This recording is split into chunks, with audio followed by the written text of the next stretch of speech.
Welcome everybody to a brand new episode of Audionots, your curators of pop culture.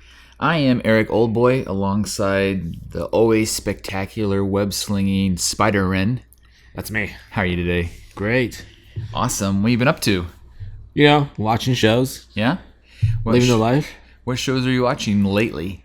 Not particularly shows right now. Pornography mainly? Yeah. You know, trying to get ideas.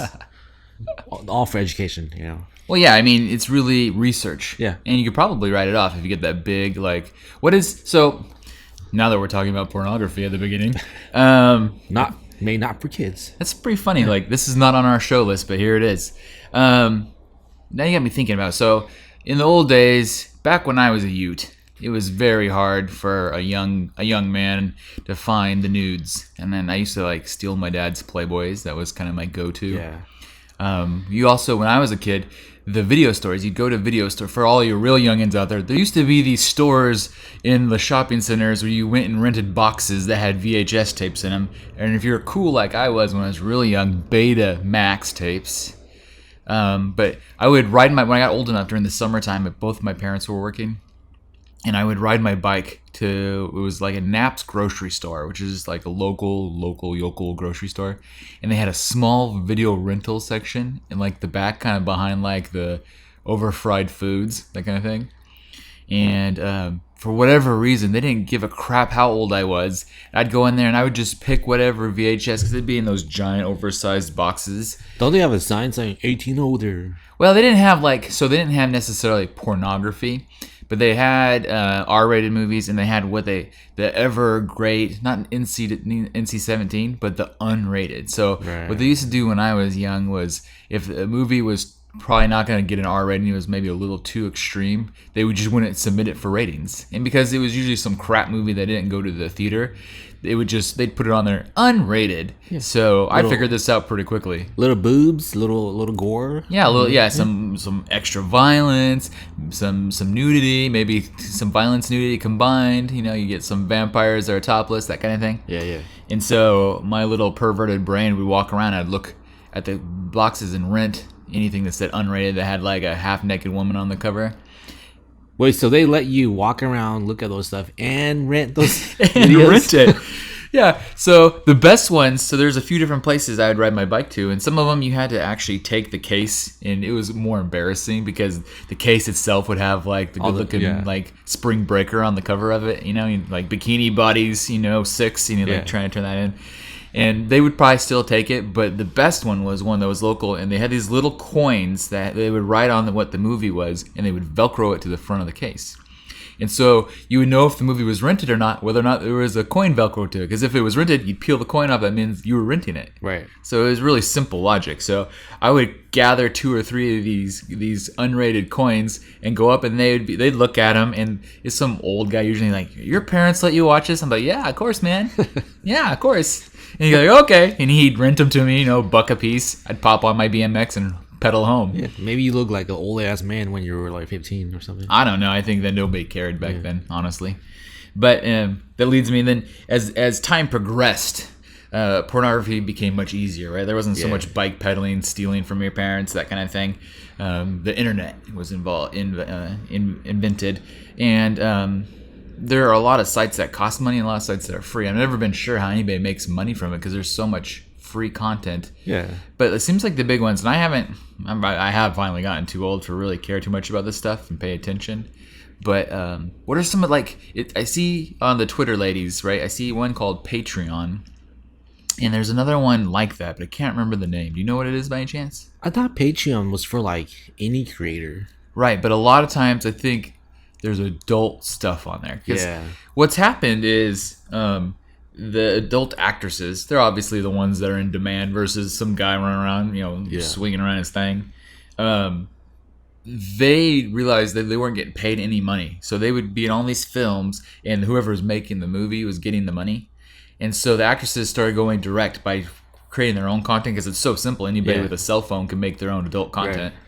And they would post on sites like Patreon, and then the cam girls that's new. I've never done that, but I know it's popular. Well, I follow like a few like cosplay chicks, and what's it called, like my cams or My something? cams? Or something, my vids. My vids? I don't know. That's kind of what I'm asking. I might have to like see. That's what I'm saying. This could be legit research. As far as I know, there's this whole world now where if you pop on the interwebs, you can find people like getting paid to dance around on their cam that's connected to their laptop or their iPad or their phone, or their pre-recorded videos and pictures, and they sell them for money, and then the content creator is getting the money directly.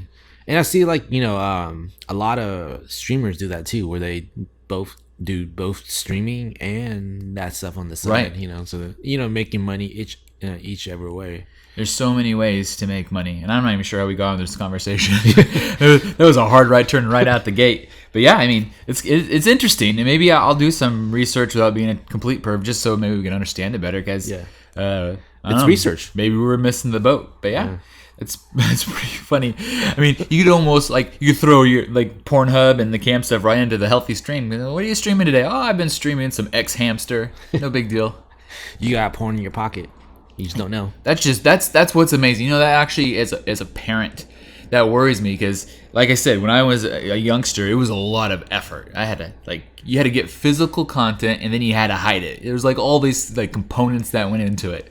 It was like being the man of mystery, a straight up James Bondian type spy. Maybe you're like, there's so much out there that's so saturated that it doesn't even matter anymore, Well, that's the question. So is it the kids are just like, who cares, because you can see it anytime you want? Yeah. That want to see something you can't see is less taboo because it's just there. Right. Or is it pushing them even further into weirder stuff that's harder to get? Oh, like furries. I don't know. From last episode, callback? Yeah. But yeah, I wonder. I honestly do wonder, because you're right. Any kid right now could pop on their phone and punch in any set of string of words and come up with something for it pretty easily. No restriction, unless you have some kind of parental blocking. You can try, but come on. I mean, look at me. When you talk about young Eric old boy, back when I was just the boy in the old, I was pedaling around on a bike doing this stuff. There's a way around everything, If there's a will, there's a way, right? If there's a will, there's a way. And Eric Youngboy has so much will. Eric Youngboy was stuffed to the brims with will. You could have been a Green Lantern with all that will.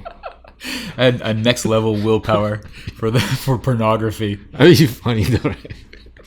If like Hal Jordan's will just like trying to get porn. Just constantly trying to get porn. It's so hard. It's almost like Charlie Brown, right? All he wanted to do was kick that ball, and Lucy would always pull it at the last minute, and he'd eat it.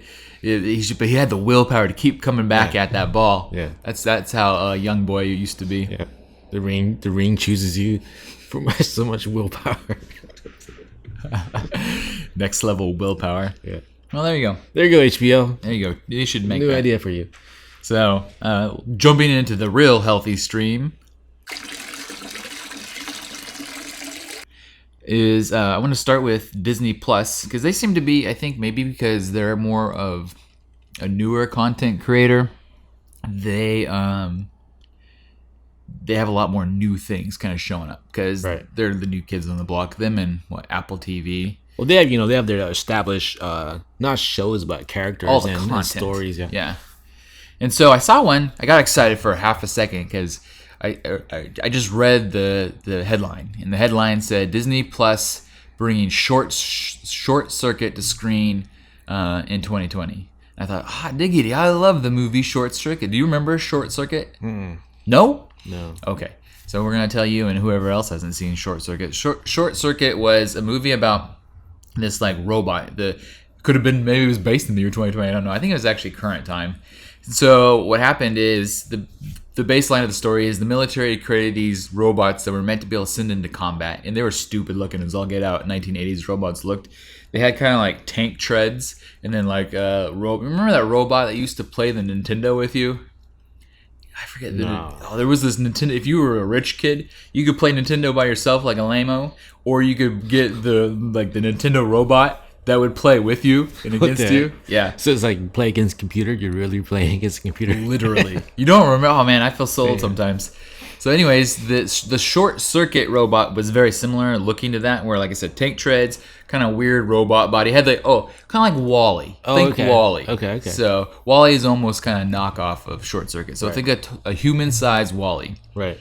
So one of them, they're shipping these batch of robots, these killing machine robots somewhere. One gets loose and gets knocked around enough that it shorts its circuits. Haha, that's the name. And it ends up in some normal family's house, and they just fall in love with the robot. Like every movie in the 80s, like, you randomly hit Bigfoot, and now Bigfoot's your friend. Yeah. Or you let a gremlin in, now the gremlin's your friend. So we were always making friends with like just weird things in the 80s. So Short Circuit was this kind of fun 80s movie with this robot that helped the family, and the military's trying to get it back, and they're trying to keep the robot from getting stuck by the military. And then the robot's original programmer like realizes that he's been rewired somehow, he's better, and he doesn't want the military to catch him anymore. It's a whole thing. Just like Lost in Space in a way. Sort of. Yeah. Absolutely. Yeah. Lost in Space is kind of a similar. For this movie, movie was real silly. It was popular enough that they made two of them. There was part 1 and part 2. But what's extra interesting, since we are broadcasting from Oregon, is Short Circuit was filmed in Astoria, Oregon. Whoa, just like the Goonies. Yeah. Nice. Goonies. What was the other one? Kindergarten Cop, Short Circuit, all filmed in Astoria and parts of Portland. Because I guess Astoria had a contract with this Hollywood studio, so movies got filmed there. Are you looking it up right now? Dude, look just like Wall-E, yo. Yeah, I told you. It's been a long time since it's stupid looking, right? Wall-E. Look up the Nintendo robot that plays with you. I can't remember what that was called. Maybe there was an old magazine called Nintendo Power, and I don't know if it was the Nintendo Power robot or what the hell they even called him, but he looked just like the Short Circuit guy too. Oh yeah, like this guy? Yeah, that guy. It looks like Wall-E's girlfriend. Yeah, so you shove a controller in his hand and he'd play with you. What? Yeah, for the lonely only children like me. I was an only child, and I didn't even have one of those. I wanted one. It was pretty cool, but we weren't rich enough. Whoa, that's crazy. Yeah, that was like a $200 add-on back in the 80s. Damn. Right? But anyways, so I saw that Disney Plus was advertising that they had a brand new TV series called Short Circuit, and I go, oh yes, they're gonna bring it back, because it feels like that kind of show or movie that would be easily translated into a TV show, like a family oriented show. Yeah. And it turns out not the same at all. I was so bummed. I went and watched the trailer. Actually, it looks pretty good, but it's not what I thought it was. Were the trailers out already too? Yes. Oh, so this could also be a tasty trailer, a tasty Disney Plus trailer if you like. But Short Circuit, the TV series on Disney Plus, debuting sometime in 2020, is an anthology series of looks like computer animated ideas, so cartoons. That's it. It's not even a show. Well, it's a TV show, and I think it's like 12 episodes, and each episode's something different. So it's almost like 12 mini movies. You know what it reminded me of? Because they advertised it at the beginning of the trailer as Disney animated. They're like really promoting their animation, but it looked to me like those little shorts that they plug in front of like Pixar movies. Oh, okay. So. It looks pretty good. It wasn't what I hoped it would be, but if people are interested, they might want to check out the Short Circuit tasty trailer on Disney Plus. Dude, speaking of Disney Plus, yeah, I saw like a headline. I read it, but I didn't read deep into it. That Ron Howard is doing Willow, the series. Is that true? Yes. Yeah. So I read a little bit about that too, and I didn't add it to the show list only because I wasn't sure how far along they are. Yeah. How exciting is that? Dude, I love that movie growing up. So Willow, I'm trying to remember. It's been a million years since I've seen that too. That was Val Kilmer, right? Yeah. That was Val Kilmer before he got weird looking. Yeah, and with the little dude. Yeah, I had a little person played like what was he? In all Star Wars. A dwarf. Yeah. An elf, something like that. Yeah, that was a good movie. Yeah. They said on the little, I read like a blurb about it, and it said something like it takes place literally hundreds of years after the Willow movie. Oh. So it's the same like series, like universe in a way? universe, but not any of the same characters, because they're all, I guess, maybe who knows, maybe they live hundreds of years. Yeah. But I think some of them, like Val Kilmer, are long and dead. I think every streaming service is trying to like get their fantasy show out there. Well, I think since the success of The Witcher and the fact that Netflix went all in on The Witcher is proving that if you think you've got something, you gotta do it. Yeah, and everyone's trying to find that. Like Amazon's trying to find theirs, and they're gonna get Lord of the Rings. Yeah. LOTR. HBO had their Game of Thrones where it all started. Yeah, HBO Max is doing some prequels. Well, they were gonna originally do 2, and now they're down to just 1 prequel. So yeah, HBO Max has Game of Thrones prequel. Netflix has The Witcher, which turned out to be pretty great. And then you're saying, who was it? Was it Disney Plus that's getting Willow? Well, it's just in production. We don't know. I don't know anything about it. We're a society of headliners, so that's all I know. Breaking news: somebody's getting Willow. So yeah, that's cool. We'll have to see because Amazon Prime. Did you say they're the ones getting Lord of the Rings? Yeah, that's gonna be an expensive show. Yeah, so maybe they're all in too because it makes me wonder if they have a show like Lord of the Rings, if they'll keep making new episodes of Carnival Row. Did you ever finish that, by the way? No, dude, it got so slow for me. I like the concept. I like the acting. I thought it looked expensive. That was a show you could tell cost money to make. It's like, just get to the point and show me more werewolves and more monsters and, just... Yeah, their pacing was incredibly slow. Yeah. And it's not based even on a book, so there's no reason for that. Like, I would get it if you said, okay, Carnival Row is based on this series of books, and we really want to take our time to detail out what the books have. But this is an original script. There's no reason for it to take this long. Speed it up, guys. Yeah. If you told me, hey, there's werewolves, monsters, fairies, what else is there? Humans, those ram. The ram-looking dudes. And there's boobies. I'm like, I'm all in. Yeah, sign me up. Yeah. But you're like, man, this is so slow. Yeah, I'm with you. I might have to go back and try to finish it, though. Maybe just for the sake of finishing it. I need to hear, what will help is if Amazon announces if there's going to be a season 2, then I would definitely finish it. Because I would hope that maybe they've heard the critiques that they should kind of up the pacing. Because that show is just like, oh, man, it drags. You know how these streaming services have big name actors? Yeah. Do they get to keep those guys and gals for like so many seasons, or do they, are they too expensive to, keep them going? That's a good point. But are you suggesting then that Orlando Bloom is a big name actor? Yeah, man. Kira, what's her face? What is that girl's name? Was it Kira something? I don't know. No, she's the one with the weird fuzzy eyebrows. Yeah, I forgot her name. I thought her name was Kira something, but I really. It's don't like know. I might just be pulling that out my butt. Kira Knightley. Well, I almost said Kira Knightley. I know. Well, we suck with names anyway, so. Yeah, that's kind of our MO at this point. Yeah, so that's cool. I'm excited then for Lord of the Rings and for the Willow. Makes me wonder what... Oh, I guess Apple TV had C, but it was kind of a dud. But like we said last season episode, 2. They are in fact making a season 2.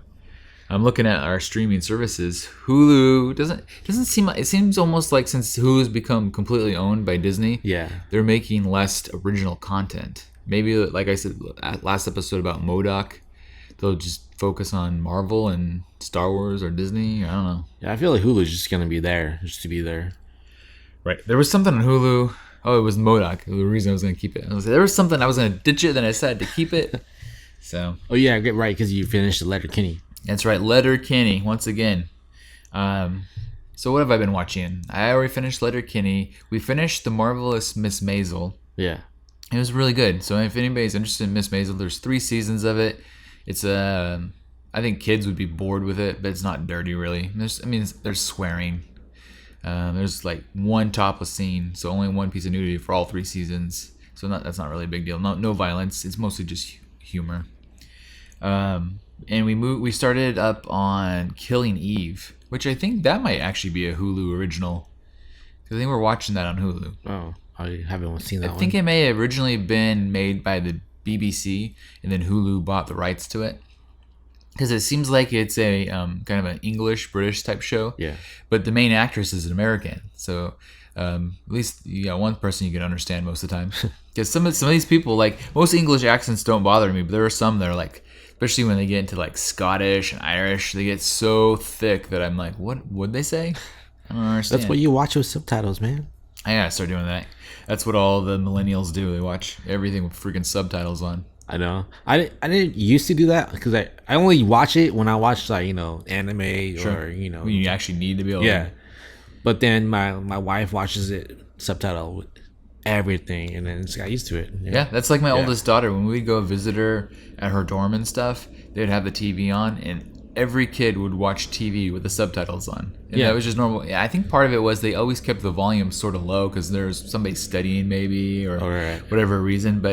And then one of the girls told me that she liked to watch it with subtitles on because it helped her better understand what was happening. Well, yeah, that's true though for me too. Like, That makes sense. Probably because they're all ripped off of their bong water. I mean, jeez Louise. But yeah, cool. I don't really have anything from HBO or Apple TV today, but I have a quick nugget on the CBS streaming channel. And I ditched it a long time ago. We had it for a hot minute when we were watching Big Brother before we got YouTube TV. were you paying for it? For a hot minute. Oh wow. Because it's like $4.99 or $5.99 a month. And we wanted to watch Big Brother, but when we got YouTube TV, it came with all the networks. So, ABC, NBC, CBS. But there's a few shows because CBS is really trying hard, like everybody else, to make you pay that almighty streaming dollar. That they have content that's only on their streaming channel. You can't watch it on regular CBS. And one of those we've talked about in the past was that Picard show, which is based off the Star Trek universe, Captain Picard. Yeah. And I just learned today, in fact, that if you're interested in wanting to try out Picard without paying CBS or trying to rip them off with a free week or whatever it might be, that they put the first episode on YouTube, not YouTube TV, but just YouTube. So if you want to watch the first episode of the Picard TV show, you can just go to YouTube and watch it. And it's only for a duration of a time, right? Yes, Yeah. it's a limited time. Yeah. So I think that they're confident enough in it that you'll go watch it, you'll like it, and then you'll go sign up for the service. So I might go watch it, then wait for the whole series to play and get a free week preview or something. Is CBS streaming? Are they on par with Netflix, HBO, and like Amazon? No, absolutely not. That's why it's cheaper, I think. So CBS streaming honestly doesn't have that much content. It's a few of these new shows they're doing specifically for it, but for the most part, it's just reruns of all their shows and then the live channel. It's just like a network TV, right? But It's a network channel. Yeah. And unfortunately, they're probably setting the precedent for that's where we're going, right? So, because we saw NBC is getting ready to launch their own Peacock sometime this year. Yeah. Such dumb names. I don't think ABC will need to do it because ABC is owned by Disney and they've already Yeah. got 2 streaming networks in Disney Plus and Hulu. And Fox, because Disney owns Fox. So, well, one thing that helps is ABC and Fox are networks that are already owned by Disney, so they're already streaming. And the other two are CBS and NBC, and they're doing it. They're starting their own networks. Man, this is what we wanted, right? We thought this is what we wanted. Remember, like, Yeah. man, I gotta get rid of this 2-year contracts. I want to dump my cable. I want to dump my satellite. I want to, have it a la carte until you start to realize how much a la carte is. Yeah. Because what happens is, unfortunately, unless you're really lucky, not all your favorite stuff is on one channel. I mean, if there was some way that all your favorite stuff was on one channel, you would be set. But it seems like a lot of the stuff you like is spread out. Yeah. And that's smart. Well, you gotta understand it's not just you. It's like your wife, your kids, and you gotta, cater to the whole fam. Yeah, that's true. My streaming bill is not too bad. I have YouTube TV for the majority of my channels. YouTube TV is the closest thing to satellite or cable. Yeah. And then I have Disney Plus. I have Apple for free for now, and I'm gonna dump it as soon as it's not free. Yeah, Apple's free, and Disney Plus we got it for cheap. Yeah, Disney Plus we bought 3 years in advance, so like $3 a month. Yeah. I don't have HBO Max, but I may invest in that when it comes out. I've had Netflix forever. I've had Hulu comes free with my Spotify bundle, and then Amazon Prime. I don't even really count because I would pay for it just for that amazing shipping deals. Amazon Prime is just, video is just kind of bonus. It's totally bonus. Yeah. But yeah, so I still pay less than I used to pay with Dish and DirecTV, which were kind of the satellites I had. And I have more content than I've ever had. I mean, so much more. So like mainly it's just YouTube TV for you and Netflix. Right, because YouTube TV gives me all the sports. They're loaded. I can Yeah. watch all my favorite sporting events, like go watch Super Bowl, all that stuff on YouTube TV. Yeah, I don't have YouTube TV, but I have Hulu Live. It's the same idea. Yeah, Yeah, same they're idea. basically the exact same thing. Yeah. So that might be a good way to kind of navigate into Super Bowl. Who are you picking? Niners. Niners? Okay, what's your score? Let's do it right now. Niners are going to win, and the score is going to be? 37. 2. 24. Wow, that's a high-scoring game. Yeah. 37-24. You heard it here first. All right, let me take a shot. I'm going to say that the Chiefs are going to win, and I think it's going to be 32-27. So also a high-scoring close game. Yeah, because their offense is really good. They both can score like crazy. Yeah. I think the Chiefs have a pretty good defense. I think that the Niners have a really good defensive front. I don't know about their secondary, how good it is. They got Sherman, man. They have a really old Richard Sherman. The unfortunate thing for them is that's where the Chiefs' strong suit is, right? The Chiefs don't have a really amazing running game. It's pretty average. But their passing game is just off the chain. They got so many guys. Honestly, I'm excited there's no Patriots. Yeah. So either one of those teams wins, I'm happy. I got a few bucks on the Chiefs. I picked them actually to win the Super Bowl in our little betting app they let us do in Oregon prior to the playoffs even starting. So it didn't take a very big bet to win a nice little chunk of change. So that's mostly why I'm rooting for the Chiefs. But I won't be sad if the Niners win because that's a good story. They have players. I like their offensive line, their defensive line has a bunch of former Oregon Ducks, which is my team. So that's pretty cool. What are you more excited about? The commercials besides the football game? So I think everybody knows or should know that we're both sports fans too. We could probably do a whole other hour just on sports talk. But do you think you're more excited for the commercials or the halftime show if you're besides the actual football? Wait, who's doing halftime? I don't know. Is it J-Lo? Is it? I have no idea. I don't know. I haven't paid attention to halftime in a while. Ever since Nipplegate with Janet Jackson, it hasn't been all that exciting. They've been really safe. Yeah. So I have no idea. I wasn't sure. I thought maybe you'd be like, oh, I can't wait for halftime. It stars so-and-so. J-Lo. Is it J-Lo? I think so. I don't know. I believe you if you say it is. Because last year was Maroon 5, right? Was it? I don't remember. Yeah. Usually, halftime for me is the time you stand up and you walk into the kitchen and you start going ham on all the snacks. Yeah. You start eating the apps like a crazy person. Yeah, for me, halftime hasn't been too excited. So like you said, it's just there for entertainment. But I'm honestly more excited about the game this year. Right. Than beside the game itself. So the commercials would win over halftime. So I would say commercials, yeah. Yeah, because I know some people that, like a lot of the females in my family enjoy the halftime show because a lot of times it's a musical artist that they like. Yeah. So that makes sense. So we talking about the Super Bowl commercials. We had mentioned last episode about the Mr. Peanut one. Oh yeah. Well, some other very sad sporting news I don't want to spend a ton of time on, but touch on is Kobe Bryant passed away in a helicopter crash. Right, R.I.P. Yeah, no kidding, one of the greats. But the Mr. Peanut commercial. Remember they were going to kill off Mr. Peanut in an epic crash where he falls off a cliff. Well, they already did, right? Yeah, they've already released it. And I think the other half of it, kind of like we were guessing about, would be maybe some sort of introduction of a new character. Or I had read somewhere after we did our podcast that they were going to have a whole funeral service for Mr. Peanut in later commercials during the Super Bowl. And so I guess Planners has pulled back on it completely, worried that it maybe appear too insensitive, which I think makes sense. Yeah. So I haven't really watched. A lot of times you pre-see the Super Bowl commercials ahead of time because everybody's trying to get their marketing dollars out there. But I've been pretty good about not paying any attention, so I don't really know what other Super Bowl commercials are. Other than that one you guys were showing me earlier today with Post Malone. Wow. It was so funny. He's selling some sort of Doritos. Yeah, the Limone ones. Yeah. Post Limone. Yeah. So clever. Good for them. It's nice when you can find a celebrity that's willing to kind of play along. Yeah. Because that's good wordplay. Oh, going back to that Mr. Peanut, has there been any commercial to where they murder someone? I mean, like, they did one before Super Bowl, right? Were they planning to do a whole little mini movie within the time frame that they have? Right. Oh, right. Almost like they're setting it up so you can see part of it, and the rest of it just you have to tune in. Yeah. There has to have been, right? I'm not sure. Yeah. There's been some pretty great Super Bowl commercials over time, but I don't remember exactly if anybody's done that. Right. I bet they have. Yeah. Well, no, we'll see. I'm excited to see what happens. But speaking of Super Bowl, what is your go-to Super Bowl snack? My go-to? Yeah. If you're having Super Bowl, people are coming over, or maybe you're invited to someone's house, you're in charge of bringing something. What are you bringing? What are you hoping other people are going to bring? Well, my go-to is guac. Guacamole? My dip.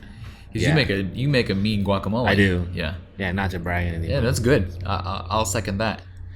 And I'm hoping there's always wings. Wings. 'Cause I love wings. Because I can eat a shitload of wings. Do you have a specific type of wing? Just a hot wing? Are you good with you want like teriyaki? It doesn't matter. Like a hot wing. As long as it's a honey chicken wing? barbecue. Yeah. It doesn't matter.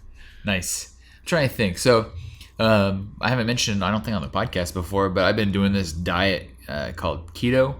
And keto basically means avoid sugars and carbs. Yeah. That's the very basic of it. But you can eat all sorts of protein and vegetables. Fats. Oh yeah, you're not counting calories, so you can go ham on like Bacon. yeah, fatty foods, meats, cheeses, whatever. Yeah. So Super Bowl actually still stays kind of in the realm of like loving things. Yeah. So I'm stoked for, like you said, hot wings. Hot wings don't hurt my diet. I can go absolutely crazy on hot wings. I could do queso as long as I dip celery instead of chips.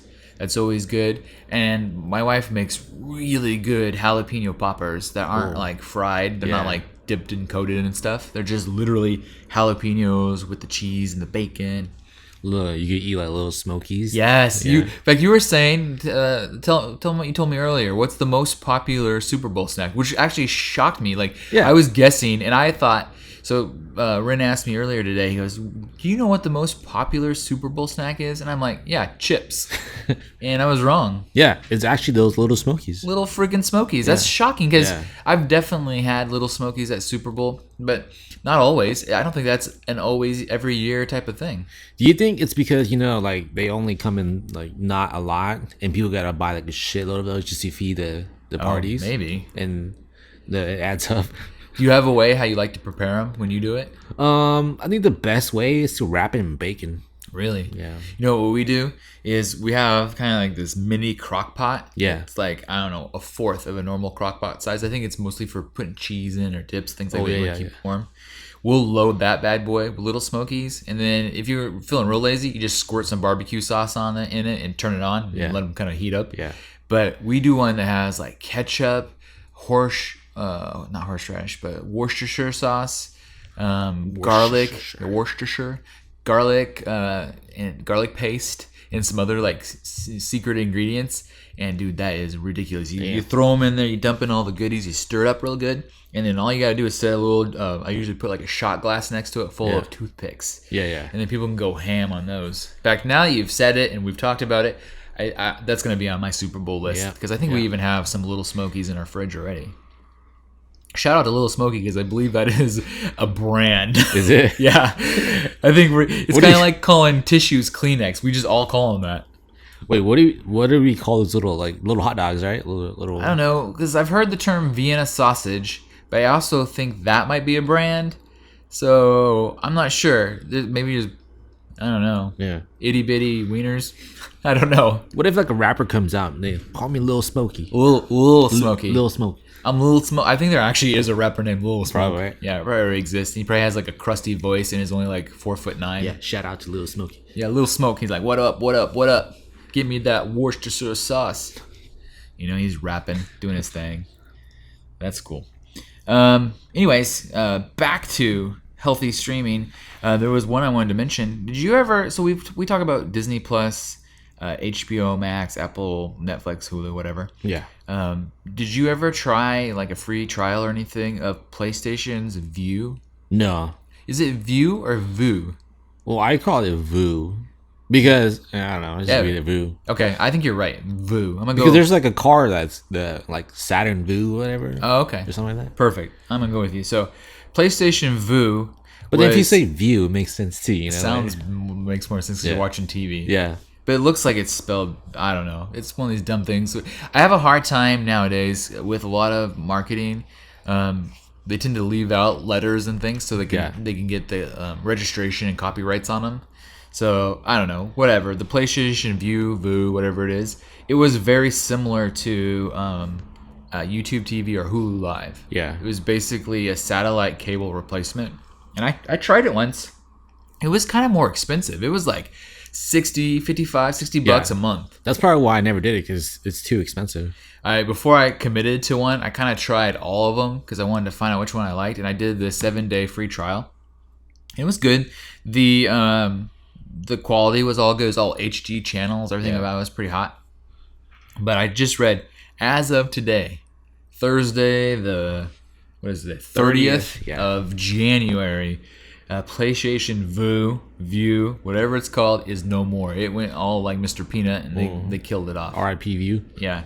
PlayStation came out and said that they wanted to commit more of their time specifically to their core competency, which is video games. Yeah. So it kind of made sense for them to give it a shot, but I also get why they bailed on it when it didn't take off. So you think that if they killed it today, right, will they let me have like Hulu Live and all the other streaming services that I can't have on there now? Oh, that's an interesting question. So I never realized that. So when I watched PlayStation Vue, you could actually, because I use Roku's and all my TVs, there was an app. You can actually download the PlayStation app right on your Roku. So you're telling me that if you had a PlayStation and you were watching TV through it, that you could only watch through Vue? Well, there's all those other apps like YouTube, Hulu, but then I can't watch Hulu Live. Oh. I can only watch regular Hulu on there. Well, that's you know what? Let me look, because I actually had this tab up. Hold on a second. Buying some time while it opens. So hopefully, if that happens, I could watch Hulu Live. I can even watch Apple TV on there probably too. There's no more competition, right? It would make sense that they would allow it. Yeah. Let's see. So this is on CNN. Thursday marks the final day of PlayStation's Vue's existence. Blah, blah, blah.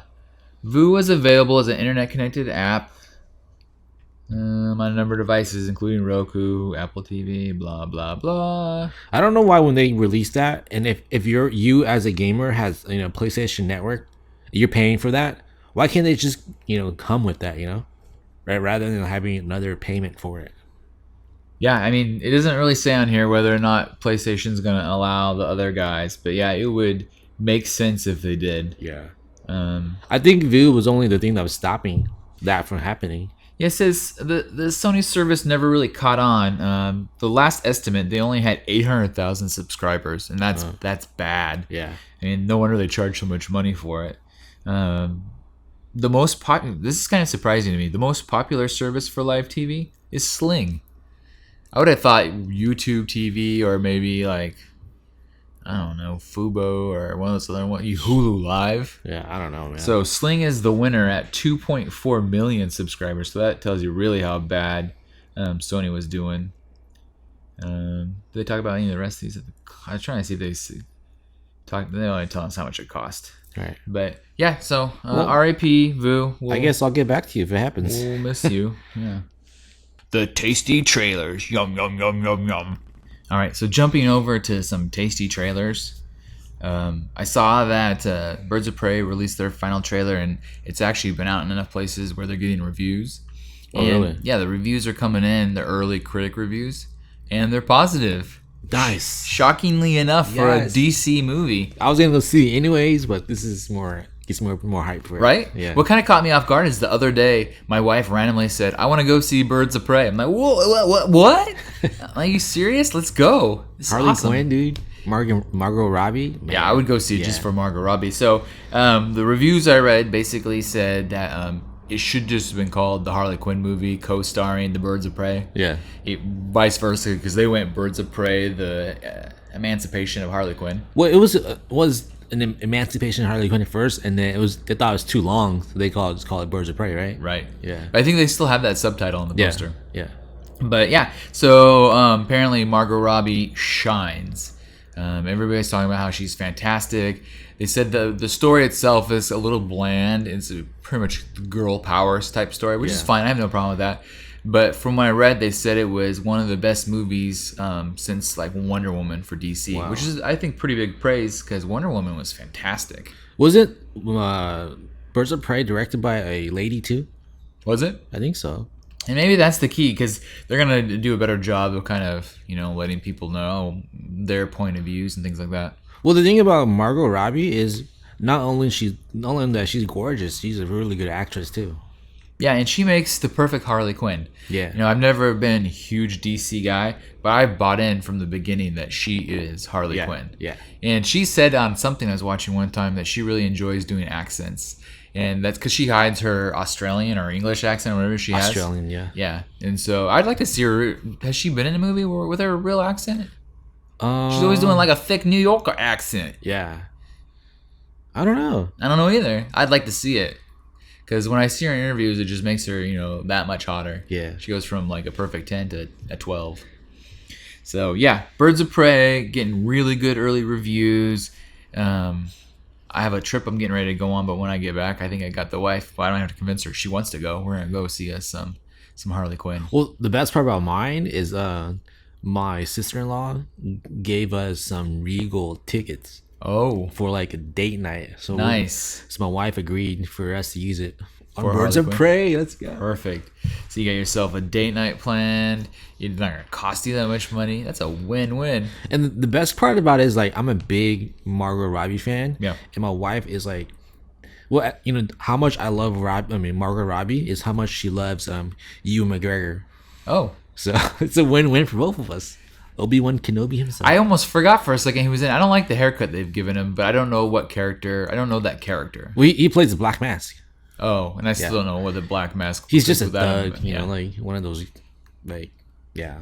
Is he the kind of villain that she can actually kill at the end, or he's? But the kind of villain? DC villains, they never died. Well, they just keep remaking. We were talking about that earlier today. That it's interesting that James Gunn is doing Suicide Squad, and I asked you. I said, "Is this a sequel or is it a new one?" And you said it's a reboot. Yeah, it's kind of like a reboot sequel in a way. It's weird as hell. I mean, we just saw this movie. How are you gonna reboot it? It's like, are they gonna get Harley Quinn back? Or is this gonna be a whole new team? Are they just starting fresh? Yeah. DC needs to get their act together because it is kind of weird. Yeah. So, all right, well, that's something to look forward to. I saw another tasty trailer that I don't know. Were you ever a fan when you were a youngster of Mortal Kombat? Yeah. Did you like the Mortal Kombat movies? I mean, growing up, I freaking loved it because it was, we play, growing up, we played Mortal Kombat and we played Street Fighter. So those two were the main two fighting games. Well, then you're going to like this. So they have made an animated Mortal Kombat movie. And here's the kicker. It's R-rated. Nice. I don't know how you could do it any other way. I mean, if you're going to be true to Mortal Kombat. Right? It looks great. I was going to see if I can pop up. Have you heard anything about it? No. So I'll see if I can pop up this screenshot for you to react to just the... Is it going to be like out in theaters or... No. So apparently Warner Brothers Animation is releasing it as an animated film. It's going to be R-rated. And it's coming out... this is actually older. It says it's coming out in April. And it's coming straight to DVD/Blu-ray. Oh, nice. So you're going to be able to see it right away. But what's interesting about it is the vocal cast is amazing. Johnny Cage is played by Joel McHale. Wow. And I listened to it because at first I thought, what? Because he's so funny. Yeah, he actually does a solid Johnny Cage. Right. Jennifer Carpenter is Sonya Blade. And you probably don't recognize her name. It doesn't jump out at you. Who is she? You're going to know. You ever watch Dexter? She's the sister on Dexter. Oh, the cop sister. Okay, that's her. Yeah, it's a great voice. So then there's a whole bunch of other people that I don't recognize their names so much. But the animation looks dope. It's really clean. Oh, it looks just like all the DC animation. Yeah, well, because it's by Warner Brothers. Right. So it's probably all the same animators. Yeah. So yeah, What's it called? It's called Mortal Kombat Legends: Scorpion's Revenge. Oh, okay. And it looks solid. I mean, this is a good looking movie, especially since we just run over to the Red Box and pick it up for $1, or you wait for the coupon and get it for $0.25. Well, you know how DC cartoons, they always do movies too. Yeah. So I think this is probably like expanding their brand. I think it's smart, and I think we've talked about this so many times. Part of the reason we even have this podcast is because this kind of content's just aged into us. Yeah. You couldn't get it before. So yeah, it says Mortal Kombat will start Joe McHale as Johnny Cage, Jennifer Carpenter from Dexter as Sonya Blade, and it's released on digital and 4K Ultra HD Blu-ray and DVD in April. Why would they go with Johnny Cage and Sonya? I don't know. Maybe because they're setting up Scorpion to be the bad guy. But ain't Scorpion and Sub-Zero the ones that are rivals? Yeah, well, maybe they're trying to fight off Scorpion and they can't, so they have to go hunt down Sub-Zero. Yo, we need your help. It says the voice cast includes a whole bunch of people, but yeah, it says Steve Bloom will be playing Sub-Zero. So it looks like it's got Johnny Cage, Scorpion, Liu Kang, Sub-Zero, Shang Tsung, Quan Chi. So it looks like the majority of the characters. Yeah. All the ones that we know. Even the Demon Torturer. So yeah, I don't know. It said, oh, here's interesting though. You pointed out how it looks like Batman stuff. It's actually directed by Ethan Spalding of Batman, Assault on Arkham, Justice League, and Throne of Atlantis. Oh yeah, and it's written by the guy that writes Supernatural, Teen Titans Go, and Teen Titans. So that's really good. Wait. The writer of Teen Titans Go and Teen Titans is also the writer of Supernatural? One of the, because most of these shows have guys that write multiple things. Yeah. So yeah, he's one of probably a room full of writers. But how about that? I mean, good cast, great animation.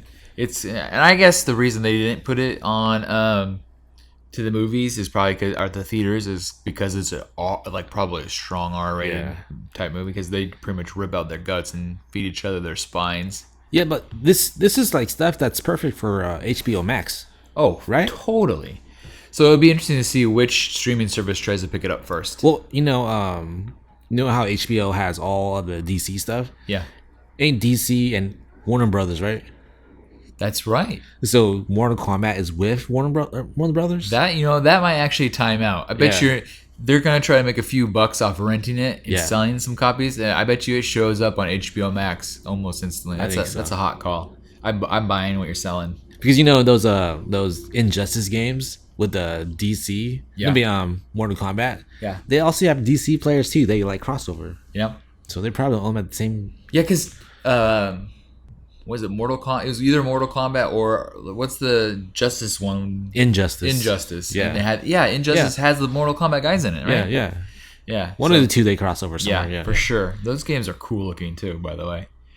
And gory. Oh, gory as all get out. Don't let little kids play it. My son is a teenager, so we allow it. Probably grow up to be like all other teenagers.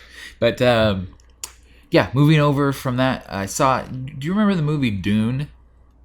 We talked about it with our Star Wars historian the other day. Oh yeah, and I thought he said Doom. No, that's right. That's right. We were like 10 minutes into this conversation. You thought we were talking about Doom, starring Dwayne the Rock Johnson. Yeah. So yeah, Dune was kind of the equivalent of a Star Wars wannabe about people fighting over spice in the desert and stuff. Yeah, I remember him talking about it, and his pants got super tight about this, right? Yeah, Dune people love Dune because I guess the book series was really quality. Right. I think there's a comic after it, but the movie was just trash. It wasn't great, and so it was a huge box office bomb. It's like before its time, the story. Yeah, I think so. Yeah. But they're getting ready to rejigger it, put it out brand new. And I saw that they haven't released any teasers yet, but they released the logo, and it is as graphic designers, I thought you'd think this is kind of cool. But what's interesting is, so when you just look at it by itself, it looks like it says dunk. So what they've done is imagine taking a U. Yeah. You flip the first U sideways, so now it's a D. You leave the actual U. No, that's a U. You flip the next one all the way upside down. Now you got the N. But then you flip the next one sideways, and it looks like a C. It looks like it says dunk. But what everybody's making fun of is this was supposed to be the actual Dune logo. Looks like it uses a lens flare to fill in the E. Oh. And so, unfortunately, that one had gotten pushed out officially by the Dune creators that says dunk. People probably wonder about this dunk movie. Well, that happens to us all the time. Like you send a client a proof. This is a proof. What do you think? And they love it so much they just kind of we love it. Share it. Like, wait, it was just a proof. It's one of those things, and it's clever. Like I've always liked it when people have been able to spell an entire word using the same shape. Yeah. Because you'll see that once in a while, and that's just well done. Yeah. But yeah, it works when you add in the lens flare. Yeah. I'll post a picture of this on our Twitter and Instagram. But it looks like in this little snapshot of them standing in front of the right one that it comes out December 23rd, the movie. So I'd imagine. Year? Well, I would think. It doesn't have a year next to it. It just says December 23rd in either Spanish or French or something. Well, maybe we'll go ask our Star Wars guru. He'll probably know. He probably would know. I'm trying to see if this story even mentions it. Flipping down the story. Oh, didn't he tell us that your favorite actor, Jason Momoa, is in there too? Yeah, and what they were saying is the character Jason Momoa plays, which is called Duncan Idaho, which is a stupid as hell name. So Duncan Idaho in the first Dune movie is almost like a kind of side character, which they thought was kind of interesting that a star as big as Jason Momoa, even though he's not a great actor, was playing a side character. But I guess for the rest of the series, they're really counting on this taking off this time, I think, because when you follow up with the other books, this Duncan Idaho guy becomes the lead. He's the main character. Oh, he is? But he's not in the first movie, unless, of course, they kind of reconfigure it to make him the lead sooner. Almost like The Witcher kind of reconfigured its stories to bring in other actors sooner. Oh, right, just to show you that who's part of the whole universe. So the fans can get a hang of it sooner than later. Yeah. 'Cause you don't want to wait because you might, like, dissatisfy this fan and they might not like it. And the problem with this is, like you said, there are some people who are already really into it, but there's a lot of regular dudes like me who remember seeing how crappy it was and thinking this is not good. Right. You know? I've never seen or know any of it, so it's all new to me. Right. So, my next tasty trailer is, did you ever watch the movie The Big Lebowski?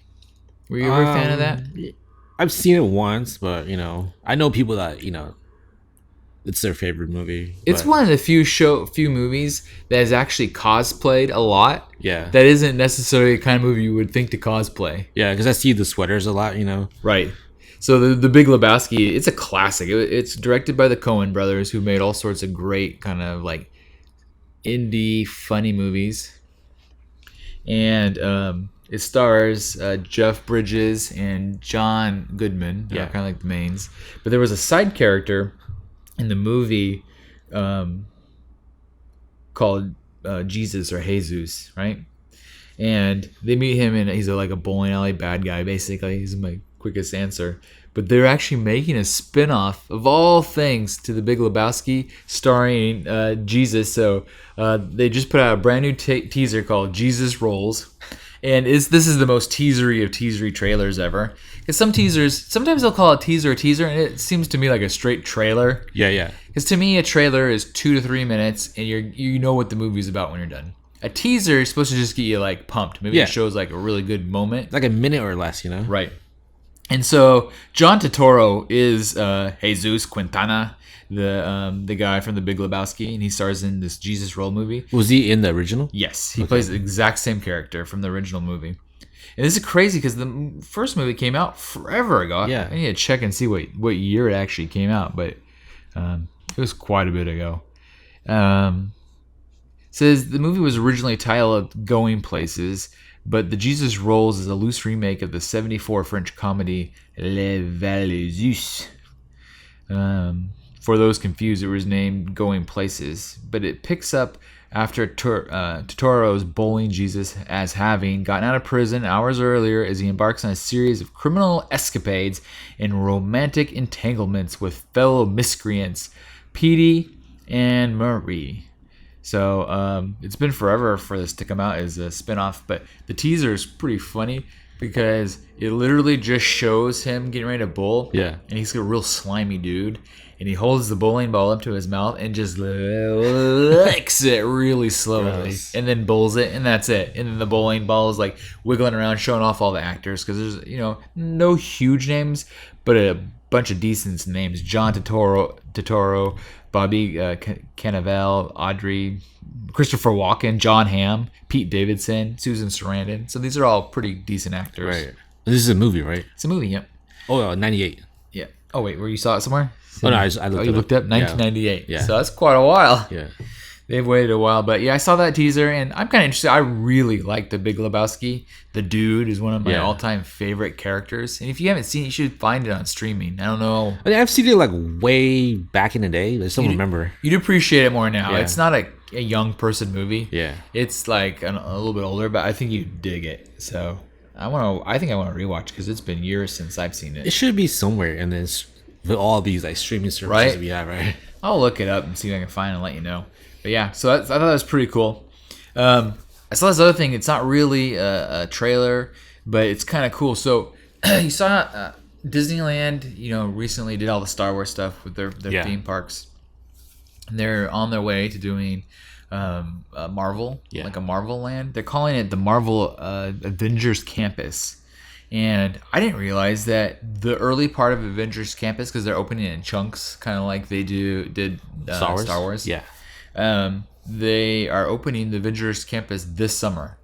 Really? Yeah. Yeah. According to this article, unless they're straight up lying to me, which is possible. Maybe just like a little portion of it. Yeah. Yeah. But what's kind of cool is they released today. They've created a life-size animatronic Spider-Man. I mean, this is cool. And they were testing it out. And I watched the video. They have video footage of this Spider-Man animatronic. I'm going to turn down my volume just so you can see it. You don't have to hear it. But they did this. They shoot this Spider-Man goes flying. It's only a 20-second. Was he web slinging? Yeah, so it's pretty incredible. I mean, look how legit this looks. So for those listening, basically imagine a full-on Spider-Man body, and they figured out ways to toss him. They connect him to some wires. Yeah. And they basically launch him from point A, and he does flips, things, but it looks like a real person. Yeah, it looks like Spider-Man flipping through air. It's incredible. Right. So yeah, I'm so excited for this area because they were saying that. I'll show you this one real quick. But they were saying that they're gonna have this is gonna be one of the first things that's like put in there right away. In the earlier version of this weird Spider-Man thing, straight up just looked like almost like a mannequin, like cut into pieces. And they have them like connected to wires on one side, hanging out on like almost like a. What would you call it? Like a carnival. Those people are like balancing and fall down and stuff like that. And then they just kind of chuck him in the air and he does his things. And it's so neat and fluid how it works. So when you're in Avenger Campus, it will appear as if Spider-Man is literally flying over the top. And that's just next level. Cool. The future Disney is magic, now. Right? That's amazing. So it said that Avenger Campus opens this summer, supposedly. Guests will be recruited to become the next generation of superheroes. The campus will be home to a variety of new experiences, giving guests a chance to feel the power, adventure, and exhilaration of teaming up with their favorite superheroes.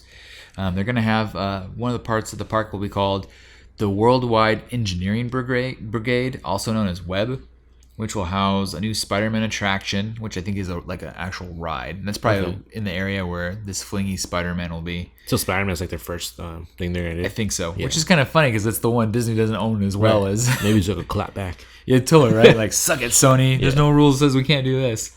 So guests can apparently sling on their own webs alongside Spider-Man, which is pretty cool. And then they're creating Pym Test Kitchen. You know Pym as from the original Ant-Man. Oh, yeah. Yeah, so in the Pym Test Kitchen, it's an eatery where Pym technology researchers are using Ant-Man and the Wasp's growing and shrinking technology to create super-sized and super small foods. And this is a place where you really get food. So how exciting will you roll in there and you get like a monster hamburger, it's just gigantic, or maybe a tiny itty-bitty steak. Like, it'd be so funny. Do you want a family meal? It's just a giant burger. I think this is neat. I like that they're thinking outside the box. Yeah. Of course, there are going to be, as they call them, heroic encounters where you get to get your photos taken with the Spider-Mans, Doctor Strange's, Guardians of the Galaxies of the world, which is kind of something that we've seen them do already throughout the park. Is this going to be like in Disneyland, or is it going to be at California Adventures? It's in Disneyland because I was just in Disneyland. Yeah. And it's wait, hold on. Because Star Wars is in Disneyland, right? Correct. Maybe it isn't in the California side. Where was Bugs Land? I can't remember now. It's in where Bugs Land used to be. They ripped out Bugs Land and it's now. Oh yes, it is in Disney California Adventure. Oh, California. Yeah. So it's in the old Bugs Land area. So I always forget. It's been a long time since I've been to the Bugs Land part. It was all boarded off. But yeah, I thought that was pretty neat. Damn, so you gotta spend like a whole weekend to get the whole Star Wars, Marvel. Right, there's so many good things now. You can't spend a day there anymore. No, absolutely not. I think this is a good time to take a quick break. When we come back, we are going to talk about some hot new Apple gadgets. James Corden Cargate update. You, Mr. Ren, starring in your own personal TV show. And self-driving vans. when we're back. All right, and we're back. Thanks for listening to the little ad that we put there. I want to start off the news jacuzzi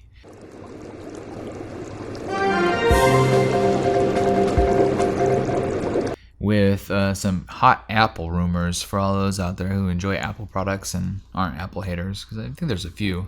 How often do you meet somebody that's like they're hardcore one way or another? Oh, there's a bunch of people like that, you know? All the time. Yeah, end of the day is like, dude, just do what's, you're comfortable with or what Yeah, you what know? do I care? Yeah. If you like Samsung better, good. If you like Apple better, okay. Yeah. At home, I work on a PC and a Mac.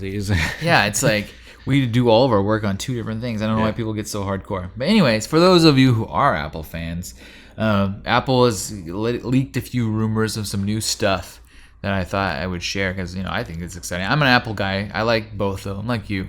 I have a ton of Apple products, but I also have a lot of Amazon products. I have a lot of PC products. Yeah. I have some Samsung stuff.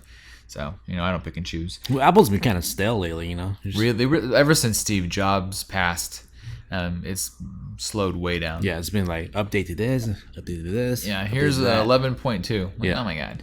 So Apple was talking about some few things. Of course, there was the usual suspects. They're getting ready to launch some new iPads that have their own triple rear camera, so they'll be kind of like the phone. All right. They'll also have 3D sensing support, paving the way, I guess, for better augmented reality or something, AR applications. And they're saying that those could arrive as early as March. Wow, that's pretty soon. Yeah, that is really soon. The company also is supposedly going to launch some new MacBooks. It's unclear, however, if the new MacBook will be a MacBook Pro or maybe a MacBook Air. The 13-inch MacBook Pro with a scissor switch keyboard mechanism, kind of like the one that's seen in Apple's recently released 16-inch MacBook Pro, appears to be the most likely new computer. So we should see that pretty soon. But they jump out of it a little bit from the typical stuff we're used to seeing. And what I've noticed with Apple, what they're doing is they're copying other companies now more than they ever used to be. They were the leaders and people copied them. Yeah. But now they're copying. That's probably why some Samsung people hate them, because they seem like they copy so much Samsung stuff. Yeah, every time they come out with something like, dude, Samsung released that like last year, Yeah. So apparently, Apple is working on a small wireless charging mat. Where have we seen that before? I'm like, oh my gosh, you guys, that's amazing. Didn't they announce that like last year that they were gonna do it, but they couldn't do it? Apparently. So details are absent, so it's hard to speculate on just how close this air power thing will be. But all we can say is that there are numerous third-party products which perform an exact same function. Yeah. To the air power, I guess is what they're calling it. So perhaps they're just going to try to copy one of those because, like you said, they're having a hard time. Yeah. Another interesting gadget on the list is, I guess, some high-end headphones. Details are again absent. Besides that they offer Bluetooth support, we've heard that Apple will be working on Apple-branded headphones from Bloomberg last year, though it's hard to say whether or not it's the same product. These headphones are headphones in general, an incredibly crowded market, but Apple has shown it can lead the way with the AirPods, and the high-end bit indicates these could be very interesting. So I'm almost imagining, have you seen those new Bose? Really high end. They're crazy expensive, like $500. They're wireless, but they're the big boys. The commercial with the redheaded ginger kid rolling around, he's like, tell me how to make my hair curly or something. He's talking to Alexa or some shit. I don't know. I don't know. I feel like Apple just kind of like, you wear it to show your social status, sort of thing. Yeah, it's brand. Right? They have a lot of brand power. Yeah. So yeah, only way you get brand power like that is if you're Apple or if you work with Vigilante. Yeah. That's the only way. Yeah. Guaranteed. Half price logos. Yeah. Still happening. Finally, Apple is working on something so unique you've never heard of it before. You ready for this? No way. World changing. Maybe I sound a little facetious. They're calling it ultra wideband tags called AirTags. You know what an AirTag is? No. It's a tile. You ever heard of those tile things? You like? Oh, where you stick it on somewhere and you know where it is? Yep. Like, God damn it, Apple. This is not an announcement. So, AirTags are tiny little gadgets that could be attached to any item so you could track its location, similar to the ones produced by Tile. So yeah, every single thing that they've leaked is a new exciting thing, is something that somebody else already makes. Yeah, it's like they're rebranding stuff to make it Apple. Right, totally. It's exactly what's happening. Yeah. So nothing's innovating now. I was excited when I saw Apple's rumored to release all this new stuff, and you're like, yeah, let's go. Let's see. Let's think about this for a second. Well, you do need a new MacBook, right? I do need a new MacBook. Yeah. We need some people to take advantage of half-price logos. Yeah. So if you say, okay, Rin, I've just hired you to be in charge of Apple. What new product are we bringing out? Glasses. Glasses. So like Google glasses. Yeah. I agree. That's a hot take. So you get the glasses. We're stealing stuff. We're Apple. Steal all the technology Google's already figured out. Incorporate those dope ass Bose speakers in the thing, and give us some heads up displays. I'm not even doing glasses. I'm doing like add-on to any glass. So something that clips on the glasses. Yeah, you're wearing. You have, yeah. Like, why do you need to get new glasses when you just buy this add-on, right? Yeah. I think honestly, if they sold something, maybe even take it farther, and they have. They love the word air, some heads-up displays, so air displays, and maybe the air display can connect to your glasses and do like you talked about. Yeah. Maybe you can buy so that's your iPhone version, and then maybe your iPad version, the bigger version, is something you could put on your car dash, and it'll give you the heads-up display on your windshield like the fancier cars have. Because these things already all exist. All they need to do is buy them, rebrand them, and give them to us in a better content. Because that's really what they're good at, is repackaging and giving it to us in an easier to digest version. I'll call it the eyeglass. The eyeglass, just eyeglass. Oh my god! Yeah, see, patent pending. Yeah. So we're gonna come on, Apple, get your shit together. Unless you want to get sued, you're gonna have to pay us for that. Yeah. Moving on from our dear friends at Apple, and we really don't hate them all that much. Yeah, we have a lot of Apple stuff. A lot of Apple stuff. We just wish they would We wish Steve Jobs was still around. That guy was amazing. I would have got glasses by now. Yeah, so, me too. We talked about this last episode about James Corden and his carpool karaoke BS. How he was filthy liar. He's a filthy, dirty ass liar. So he came out kind of like we guessed he would, and owned up to it. Yeah. He goes, I know this looks bad. He joked. Did you watch the whole clip? I saw it because I don't stay up late enough. I watched it on the YouTubes. Yeah. And so he admits it in his his cute little English accent that he knows it looks bad, but after showing the video, he goes, I just want to say right now that I always drive the car unless we're doing something we think may not be safe, like a dance routine or a costume, or if I'm drunk. Yeah. So that was his joke. So that was pretty funny, but I think that you and I figured it out. It was because of freaking Justin goddamn Bieber. Man. Damn, Bieber ruins everything. But yeah, so he said that in the case of Justin Bieber, it was a safety issue, and I'm doing air quotes on a podcast, so enjoy that. They thought it was best to just tow the car. It was, frankly, I couldn't pay attention because they just kept getting lost in his eyes. So I like that he owned up to it, just like we thought he would. Plus, he admitted on a lot of things. He they record their show at 5 p.m. and release it at late night. Yeah. So, well, I think the funniest comment he had at the end is he also, not only did he admit to getting caught a little bit with this, he burned another thing he had done, which was cats. Oh yeah. So he goes, I'm shocked I've done something that upset people more than cats. Yeah. Which is great. I love this guy. Yeah. So good for you, man. And at the end, he did a plug for the Carpool Karaoke show on Apple TV. Yeah. So I think this proves that, and we talk about this in marketing all the time, that there is really no such thing as bad PR if you know how to spin it. Yeah. He owned it, so it was good. Right. And that's really all anybody needs to do. People that try to kind of smooth things over too much, that never works. Yeah. So anyways, I teased a little bit before our commercial that you, Mr. Ren, can star in your own TV show. Ooh. Not just you, though. I can. Other people can. In fact, anybody can star in their own Snapchat Bitmoji TV cartoon. And it's real, real weird. Okay. So Snapchat, our friends at Snapchat. Do you hang out on Snapchat a lot? I use it a little bit. My wife and daughters seem to be the Snapchatters. I feel like, not to be sexist or anything, but More of a lady thing. yeah, it's more a lady thing. Like all the filters make me look like a chick, dude. Like Yeah, they always make you look really like glossed over and like perfect skin. Yeah. Yeah, I think maybe when Snapchat first kind of came into our world, it was almost like a dick pic app, and it was just like people doing gross things to each other. Because you could send a picture, it's like a sexting app. You could send them something dirty, they'd be like, "Oh, I like it," but I can't save it. And then it would go away. You know. So that's kind of what, and I think you're exactly right. I think it's kind of morphed into something women constantly take photographs of themselves and send to each other. Yeah. My wife does with her friends and family members. Will do like funny voices. There's some sort of filter, I guess, changes your voice. Yeah, a lot of filter does that. Yeah, I don't know. Like I know almost jack squat about Snapchat. Other than they send me pictures, I look at them and go, "How do I respond?" I don't understand how it works. Yeah. So Where'd they go? Where the hell did they go? I was trying to look at that. I was gonna reply later, but I was gonna go back. Yeah. Now I can't save that picture. But one thing I do know is when I did create my Snapchat, like everyone else, I created a Bitmoji. Yeah. And they look pretty good. I have to admit, my Snapchat Bitmoji looks like me.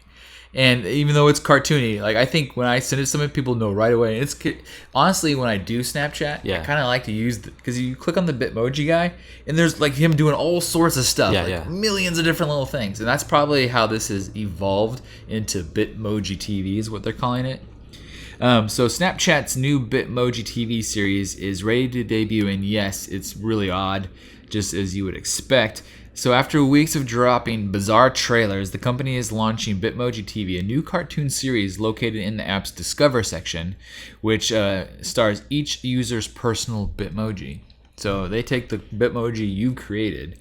So I had a chance to kind of watch the first episode of the Bitmoji TV, and I still don't know how to describe it. If there's an alternative universe where your Bitmoji lives in your Snap Map or something, Bitmoji TV is kind of like a Saturday morning cartoon themed playground. While it's a show in the sense that there will be a full season and weekly episodes, I guess 10 in total. Yeah. There's no actual overarching plot. And the overall reoccurring characters are your friends who have Bitmojis, which all appear throughout each episode. It's another pair of air quotes for everyone. The company, I guess, has also tapped into a few celebs, like celebs. We'll do that in air quotes too. Celebs like Randy Jackson. Whoa, American Idol, dude. How you doing, dog? And Andy Richter, whose Bitmoji personas will make guest appearances in your Bitmoji TV series. Nice. The concept is when you sit down to watch TV, you're kind of like flipping channels, and you discover that you've been cast in every single show, every movie, every commercial. So says Bitmoji co-founder and CEO Bob Blackstock. Wait, the co-founder and CEO of Bitmoji is named Bob Blackstock? Is that fake? Bob Blackstock, have you any snaps? Dude. Right there. That's money. Patent pending. Every once in a while, they just come to you. They should pay you for that. Damn right. Then maybe you'll be, able to afford a MacBook Pro. So I guess this idea is similar to Bitmoji Stories, which was an in-app comic strip that maybe some people fooled around with. But as it says, Bitmoji TV is much more wacky than your standard Bitmoji stickers or even comic strips. It spoofs reality shows, infomercials, soap operas, and other TV tropes in second-long chunks over a time of 4 minutes. It's, as the article says, it's weird as hell. Well, it kind of reminds me, like the idea you're telling me. It's how we play a lot of video games where you could create your own character, right? So it's kind of like you in that game, but they're turning that idea into like a small little mini movie, right? So it's the same story every time, but it's you in that story, and you're watching it, right? And this is we touched on this last episode or the episode before, where remember we were going to steal our photos and make commercials out of us. Yeah. So this is the animated version of that. Right. They're taking something we've created, which is our likeness as a cartoon. Yeah. And they're putting it into this little commercial. And I would assume, as a marketing guy, that at first it's going to be they're doing it for these first little bit to see how people interact with it, how they like it. Right. And then they're going to have selling points. Yeah, it's kind of like that the series that we were talking about earlier, where they would steal your photos and put it on commercials without asking you. But this Yeah. one's they're asking you.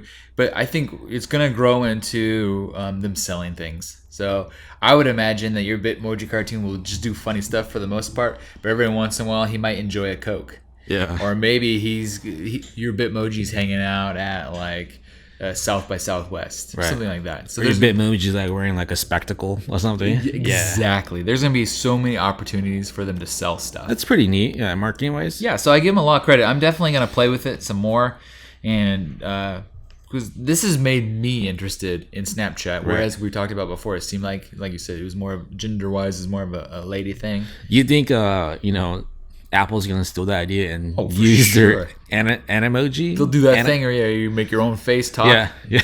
Sure. I mean, absolutely. There you And go, Apple. You should pay us for the idea too. So Baba Blackstock says he sees this as a beginning of a whole new category of entertainment. This is personalized entertainment, which also falls into like what we talked about before. Right. But he thinks that there's so many opportunities for this to go in just a multitude of directions. He thinks that they're not too far off from just having an entire show based on you, me, whoever has Snapchat. Oh, I just went dirty with that idea. Oh, let's hear it. You can't just say that and not follow up with your thought. You know how we opening this show with like With pornography somehow? yeah. So I guess we're gonna end it with pornography. Well, not end it, but towards the end. You know how you said that they can take your face and put it into whatever they want. Yes. What if they make like 10-minute episodes or whatever of like sex scenes or whatever, and you could put your face on that body, so it's kind of you're watching yourself. It's like the vainest porn ever. Yeah. It's like, I really like watching this, and like, I can't believe I look like that. You also got like a 6-pack. And, Yeah. For that fantasy whatever yeah. thing. Yeah, you're not. Well, I think we've learned, all kidding aside, that pornography is honestly one of the biggest thought leaders in new technology. Yeah. And so, I wouldn't be shocked if there's stuff like that coming soon. So, moving over, speaking of new technology, and, my favorite, 2020 is the future. It's almost its own category at this point on the show. I just saw that Waymo, they kind of have their own self-driving autonomous deal that they shove in cars. They've signed a deal with UPS, and so they're gonna have a whole set of minivans. They look just like mom minivans, where they're gonna help UPS with deliveries, and they're fully autonomous. There's nobody in these things. Whoa, for real? Yeah, and it's starting soon. I mean, like soon, like in a month's time soon.